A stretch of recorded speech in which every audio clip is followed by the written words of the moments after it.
এক ভোটের ব্যবধানে হেরেছেন রাজ্যের মন্ত্রী। হ্যাঁ, ঠিকই শুনেছেন। অবিশ্বাস্য হলেও ভারতের বিধানসভা নির্বাচনে এমনই ঘটনা ঘটেছে। আমরা অনেকেই হয়তো নিরাপত্তা ভয় বা রাজনৈতিক ভিন্ন মতাদর্শের কারণে ভোট কেন্দ্রে যেতে আগ্রহ দেখাই না। অনেকেই ভাবেন আমার এক ভোটে আর কি বা পরিবর্তন হবে, কিন্তু আপনি জানেনই না যে আপনার একটি ভোটের মাঝে লুকিয়ে থাকতে পারে ইতিহাস বদলে দেওয়ার ক্ষমতা। তামিলনাড়ু বিধানসভা নির্বাচনে রাজ্যের সমবায় মন্ত্রী এবং দ্রাবিড় মুনেত্র কাজাগামের প্রভাবশালী নেতা KR পেরুয়া কারপ্পান মাত্র এক ভোটের ব্যবধানে হেরে গেছেন।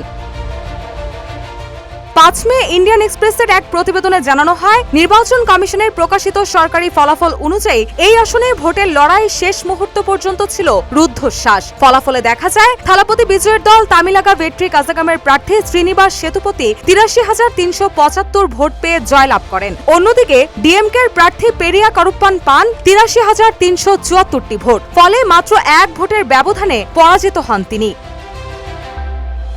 এদিকে এই আসনে ভারতীয় জনতা পার্টির প্রার্থী কেসি থিরুমারান 29,054 ভোট পেয়ে তৃতীয় স্থানে রয়েছেন। দ্য ইন্ডিয়ান এক্সপ্রেসের প্রতিবেদন থেকে আরও জানা যায়, ভোট গণনার শুরু থেকেই দুই প্রার্থীর মধ্যে হাড্ডাহাড্ডি লড়াই চলছিল। এমনকি শেষ দফার আগের রাউন্ড পর্যন্ত মন্ত্রী পেরুয়া কারুপ্পান 30 ভোটে এগিয়েছিলেন। তবে চূড়ান্ত গণনায় এক ভোটের ব্যবধানে জয় ছিনিয়ে নেন টিভিকে প্রার্থী।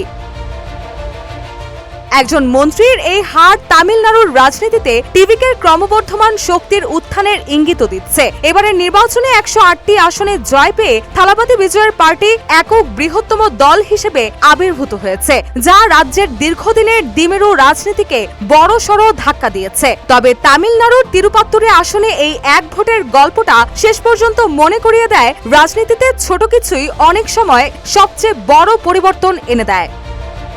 রুশা সুর, নিউজ ডেস্ক, ইত্তেফাক।